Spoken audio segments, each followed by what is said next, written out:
bahwa setelah almarhum meninggal, Pak Teddy itu adalah bagian dari ahli warisnya almarhum, kan kira-kira kan gitu. Nah, almarhum itu mempunyai harta bawaan. Nah, itu yang diminta oleh beliau, bahwa beliau juga berhak atas harta bawaan dari almarhum Lina. Nah, sedangkan di sisi lain kita harus clear, ini harta, ini kan jeripayahnya Kang Sule dibeli jauh sebelum pernikahannya dengan Kang Teddy, kan gitu.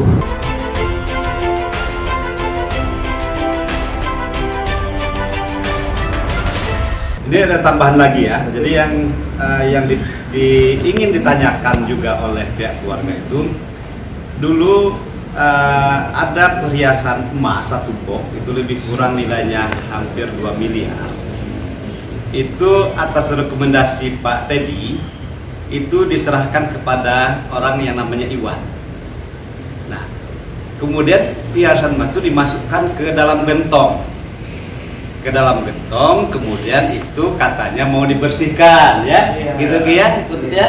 Nah, itu waktu itu hadir waktu penyerahan itu ada Bu Itisa, ibunya almarhum, ada Pak Ecet juga hadir ya, Pak Ecet ya. Nah, kemudian ada Bu Lina, ada Pak Teddy. Nah, kemudian katanya waktu itu jangan dibuka dulu, gentong ditutup kain gitu ya. Nanti nih biar dibersihkan, nanti dalam waktu tertentu nanti baru boleh dibuka. Bahasanya tuh gini katanya tuh, barang-barang kenapa dikumpulkan? Karena harus dibersihkan, karena kan itu barang-barang dari Kang Sule dulu. Jadi harus dibersihin dulu semuanya. Ya teh ya, Pak, bener bahasanya gitu kan? Takutnya aku nggak bohong ke Kang Sule gitu. Ya, takutnya. Harus dibersihin, jadi harus ditaruh di gentong, ditaruh apalah kayak lap gitu katanya. Jangan dibuka katanya. Ternyata karena nenek penasaran, saat itu ya nenek kan minta memaksa dibuka, nggak ada, kosong. Ternyata dibersihkan tuh benar-benar dibersihkan. Bersih, kan bersih. Satu lagi ya, tadi yang mana yang punya Iki langsung itu ada mobil Kijang Innova yang waktu itu dipergunakan oleh almarhum Ibu Lina gitu ya. Dan kemudian diketahui berkat informasi itu sudah dijual oleh Pak Teddy. Nah, itu juga dipertanyakan oleh Iki gitu ya. Nah, itu kemana Kijang saya? Nah, itu Kijang itu yang beli uangnya Iki bukan dari uang almarhum, bukan, murni uang pribadinya Iki, tapi oleh Iki disilakan untuk dipergunakan oleh almarhum gitu ya, yang sampai kemudian menikah juga tetap dipergunakan, tapi kemudian ada informasi itu dijual. Nah, itu ditanyakan juga oleh Iki, kemana itu Kijang, kalau dijual duitnya mana kan gitu ya. Kalau umpamanya Iki yang punya, mestinya kalau itu dijual ya serahkan uangnya ke Iki, kan begitu kan. Nah, itu yang dipertanyakan oleh Iki. Nah, kita tidak tahu, kalau kemarin bisa hadir mungkin bisa langsung jawab beliaunya kan gitu ya. Nah, gitu.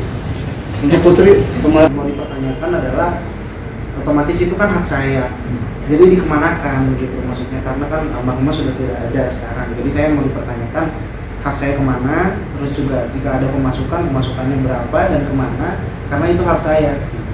Tapi kan kalau kita dari hukum sendiri itu sebenarnya hak itu harusnya dijatuh ke Kang Teddy sendiri atau langsung balik ke Aki sih, yang asetnya Aki sendiri, yang soal kayak tadi ada kos-kosan, terus juga ada uang 5 miliar, itu harusnya emang karena itu hasil dari jerikannya Aiki, jadi harus balik lagi ke Aiki atau seperti apa? Karena ini kan udah nikah sama Kang Teddy. Nah, itu jelas, karena kenapa? Uang ini kan uang penghasilan Rizky murni, ya, yang dititip di almarhumah. Jadi saya kira itu jelas hak sepenuhnya Rizky Febian. Nah, sampai sekarang ini tidak jelas, ya kan? Ada katanya diberikan kos-kosan segala macam, dan kita pun akan pertanyakan hal itu. Tapi itu terkait surat-surat sendiri, bukti surat-surat ada nggak? Gimana? Dari bukti surat-surat sendiri, karena kan ada info juga kalau yang Villa Bandung ini itu dijual. Iya, masalahnya itu yang saya kaget juga, ternyata kalau masalah yang villa di Bandung itu dijual. Sedangkan itu kan hak Iki. Jadi kalau dia tiba-tiba menjualnya itu udah melanggar, dalam artian itu kan hak Iki pribadi. Terus kenapa tiba-tiba dijual? Terus juga ada beberapa informasi ya Pak, kayak masalah kos-kosan, itu hak Iki. Sekarang kan udah ke putri-putri yang ngurus di setiap per bulannya. Jadi putri ada yang maksudnya per bulannya itu putri yang ngurus semuanya. Dan tiba-tiba ada dari 2 orang terus ditaruh di sebuah media website gitu bahwa itu mau dijual. Itu kan maksudnya Jadi kenapa sampai sebegitunya gitu maksudnya? Intinya kita di sini tidak menuduh atau Menuduh sama apapun, sekali. kita hanya Mempertanyakan. Ya, karena saya kemarin Teddy nggak ada. Teddy kan surat Teddy kan dari awal kan mempersoalkan harta. Nah sekarang kita pertanyakan nih, hartanya Rizky ini kemana? Ya. Gitu. Ini murni loh, Rizky yang kerja, uang Rizky 100%. Kira itu. Tapi pihak yang diwakili kuasa hukumnya ada jawaban soal terkait yang namanya Iki sendiri. Nah, kemarin waktu pertemuan tidak bisa menjawab. Ya, gitu. Karena kan makanya waktu itu jam 4 kita minta langsung dihubungi sama pengacaranya. Kita tunggu di tempat pertemuan.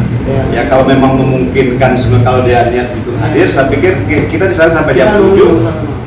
Saya pikir 1 jam di mana kursi di daerah Bandung pasti bisa datang. Tetapi saya nggak tahu apa alasan beliau sehingga tidak bisa hadir.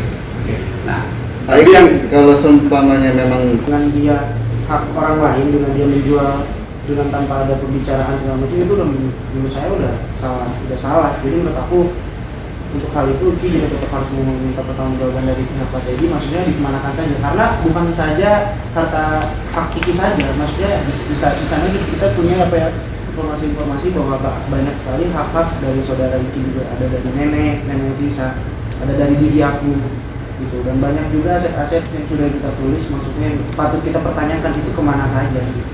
sempat berkomunikasi dengan Teddy, sempat ada komunikasi Karena saya soal juga dari mulai ada blow up media ini tidak ada sama sekali itikat baik dari pihak Pak Teddy untuk bicara sama saya gitu. Tidak ada baik-baik untuk silaturahmi gitu. Kalau misalkan dari awal tidak ada masalah apa-apa dengan Iki, kenapa nggak bilang dulu, kenapa nggak cerita-cerita dulu, mungkin nggak bakal sampai segininya gitu kan.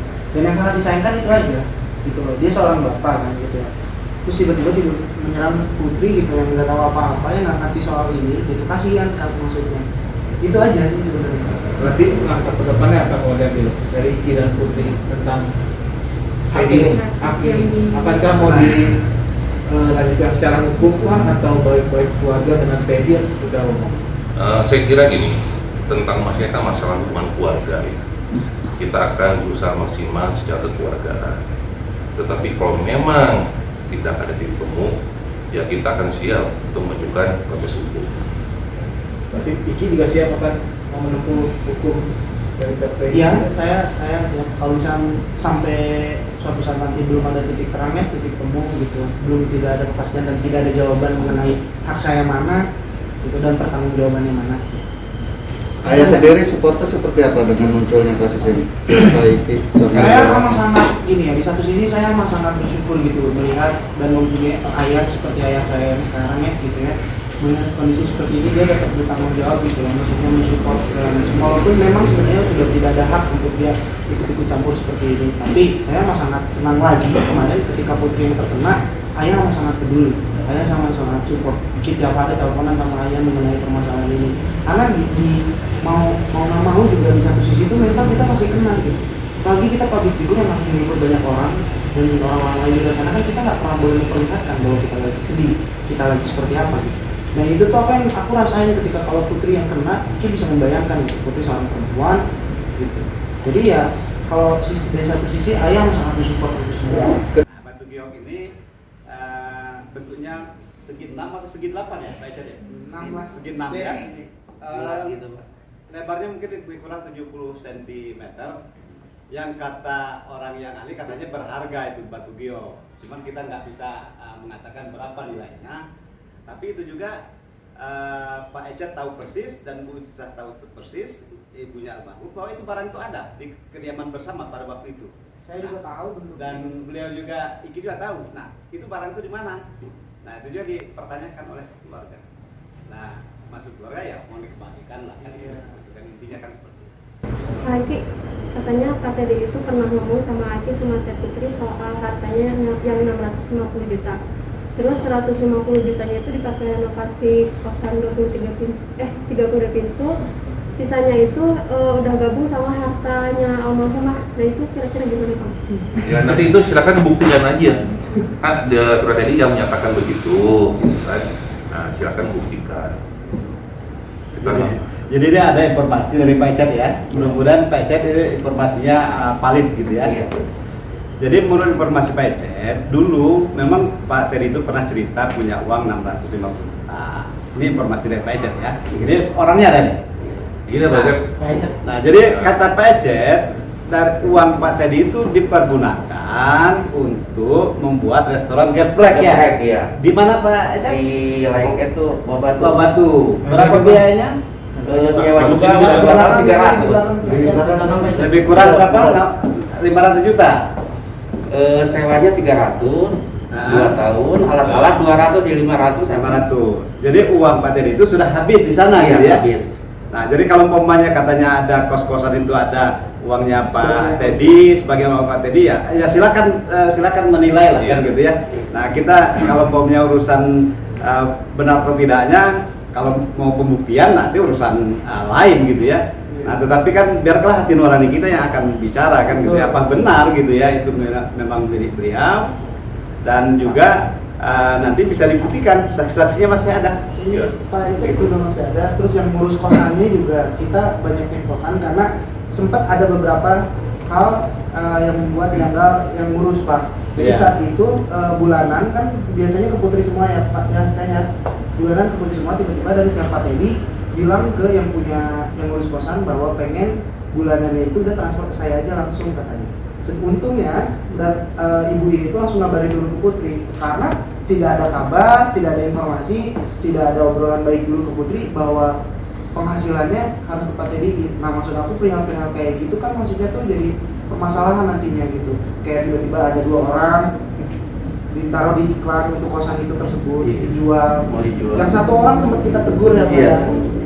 Gitu, 1 orang sempat kita tegur, yang 1 lagi terus ngeyel namanya dia bikin iklan lagi untuk dijual, sedangkan itu bukan haknya gitu. Bahwa setelah almarhum meninggal, Pak Teddy itu adalah bagian dari ahli warisnya almarhum, kan kira-kira kan gitu. Nah, almarhum itu mempunyai harta bawaan. Nah, itu yang diminta oleh beliau bahwa beliau juga berhak atas harta bawaan dari almarhum Rina. Nah, sedangkan di sisi lain kita harus clear, ini harta, ini kan ceripayanya Kang Sule dibeli jauh sebelum pernikahannya dengan Kang Teddy kan gitu. Ada yang 2013, 2017, 2015, itu keringatnya Kang Sule loh. Lah, masa Kang Teddy mau minta bagian itu kan gitu ya? Ya silakan masyarakat mau menilai kan gitu ya. Nah, kita terlepas dari upaya hukumnya gitu ya, sepanjang ini bisa diselesaikan kita akan selesaikan dengan baik kan gitu. Nah, jadi jangan kita bolak-balik ke sana. Padahal mengenai waktu perceraian itu dulu kan saya selaku kuasa beliau dengan Pak Udaya, dengan Pak Peri juga waktu itu ya. Jadi waktu itu memang sudah ada kesepakatan antara Kang Sule dengan pihak Bu Lina. Walaupun apa kesepakatannya tidak bisa kami buka sekarang. Dan tidak ada, kalau ada itu adalah diperuntukkan buat anak-anak. Kan gitu ya. Nah, jadi menurut kami gitu ya, apa haknya Pak Teddy meminta bagian dari harta Bu Lina itu gitu ya. Nah, rasanya nggak pas lah kan begitu ya, rasanya nggak pas. Kalau untuk Bintang, Iki, Putri, insya Allah akan diberikan sesuai dengan hak. Kan gitu. Jadi enggak usah khawatir, kalau Bintang itu tetap adanya Iki, adanya Putri gitu ya.